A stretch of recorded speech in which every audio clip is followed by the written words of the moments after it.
નમસ્કાર, સમાચાર સાથે હું છું હિના। બુલેટિનમાં સૌથી પહેલા વાત કરવી છે મહાસંગ્રામ 2024 વિશે।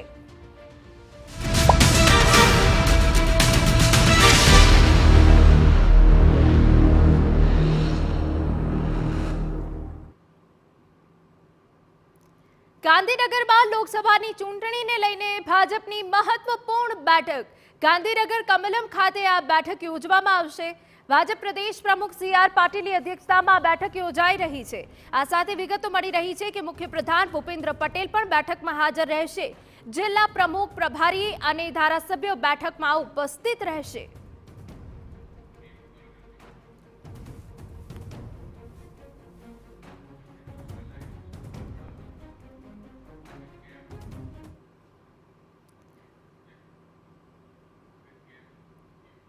તો ભાજપની આ મહત્વપૂર્ણ બેઠકમાં કયા મુદ્દાઓ ચર્ચાશે, અમારા સંવાદદાતા કિંજલ મિશ્રા વધુ વિગત આપી રહ્યા છે। કિંજલ, તમારી પાસેથી વિગતો મેળવવા માંગીશું કે ભાજપની જે ચૂંટણી લક્ષી આ મહત્વની બેઠક યોજાઈ રહી છે તેમાં કયા મહત્વના મુદ્દાઓ પર ચર્ચા કરવામાં આવશે?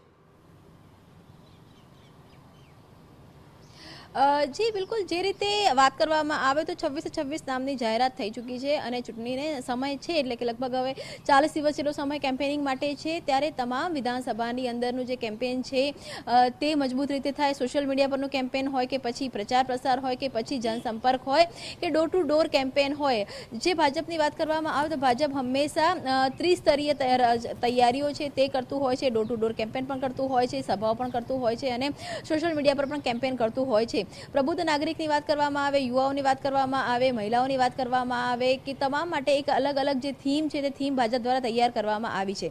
અત્યાર સુધી જે કહેવામાં આવે છે કે અત્યાર સુધી જે નામો હતા એ નામો પર ક્લિયરન્સ નહોતું આવ્યું। હવે 26 નામોની જાહેરાત થઈ ચૂકી છે। ત્યારે લોકસભા વાઇઝ કેવા પ્રકારનું કેમ્પેન હશે, લોકસભામાં બૂથ સ્તર સુધી કેવા પ્રકારનું કેમ્પેન હશે, જે પણ વિધાનસભાઓ નબળી છે, માઇનસ વિધાનસભાઓ છે ત્યાં કેવા પ્રકારે કેમ્પેન થાય। સૌથી મહત્વની વાત છે કે 26 બેઠકોમાંથી હજુ પણ 3-4 બેઠકો એવી છે કે જ્યાં એક પ્રકારની નારાજગી છે, તો એ નારાજગીને કેવી રીતે ખાડી શકાય છે। પણ જેમ કે બરોડામાં જે યુવાનો ચહેરો છે તે બદલવામાં આવ્યો, યુવા ચહેરો મૂકવામાં આવ્યો, સાબરકાંઠામાં ચહેરો બદલવામાં આવ્યો, મહિલા ચહેરાને મૂકવામાં આવી, તો તેમ છતાં પણ કેટલીક જગ્યા પર હજુ પણ વિવાદ છે તે યથાવત છે। જેમ કે સુરેન્દ્રનગરની વાત કરવામાં આવે તો ત્યાં કોળી સમાજમાં કોળીમાં પણ કયા સમાજ હોવું જોઈએ તેનો વિવાદ યથાવત છે, ત્યાંથી આયાતી ઉમેદવાર છે તેનો વિવાદ યથાવત છે। સાબરકાંઠાની અંદર પણ શોભનાબેનને જે ટિકિટ આપવામાં આવી છે તેને લઈને પણ નારાજગી યથાવત છે। તો આ નારાજગી ક્યાંય ને ક્યાંય જે કહી શકાય કે નુકસાન ન કરે અથવા તો એન્ટી ભાજપ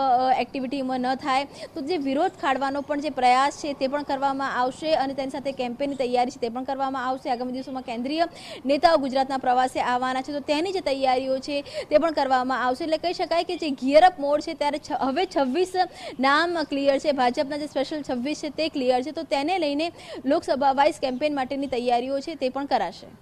બિલકુલ કિંજલ, વધુ વિગત અમે તમારી પાસેથી લેતા રહીશું। તો જિલ્લા પ્રમુખ, પ્રભારી અને ધારાસભ્ય બેઠકમાં ઉપસ્થિત રહેવાના છે।